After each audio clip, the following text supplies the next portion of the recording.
am na jeexital puisque dañoo xoj sénégalais yëpp kenn mënatul doxi man am na ñu bëri ñu may woo bëgg liggéey te mënuñoo liggéey ndax ñu ngi ak seeni oto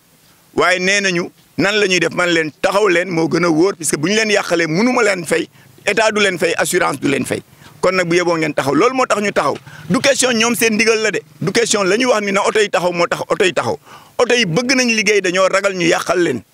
yàq seen oto. dakkal grève bi continuer nag négocier wax ak gouvernement bi le temps que vraiment fitne bi fi am ak xol yu tàng yi fi am ak naqar bi fi am ak gàcce gi fi am yooyu yëpp raaf bu raafee ñu soog a wax ci leneen. état du Sénégal na jël disposition yi war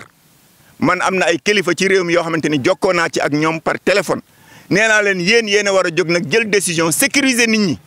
puisque am na ñu am dëj di ma woo di ma ko wax bëgg dem mënuñoo dem. am na ñoo am ay séminaire bëgg dem mënuñoo dem am na ñoo xamante ni dañoo am malade bu ko yóbbu mënuñoo dem sans compter nag ña nga xamante ni ñu ngi accidenté woon tëdd ci hôpitaux yi war a génn te mënuñoo ñibbi kon vraiment ñi nga xamante ni ñoom ñooy rek kaaraange réew mi nañu génn teg éléments yi ci gare routière yi puisque am na ñoo xamante ni ay président gare routière yoo xamante ni dañoo indi ay barrières teg ko seen i buntu gare routière mel ni ñoom foofu seen kër la te moomuñu ko normalement donc dañoo war a fexe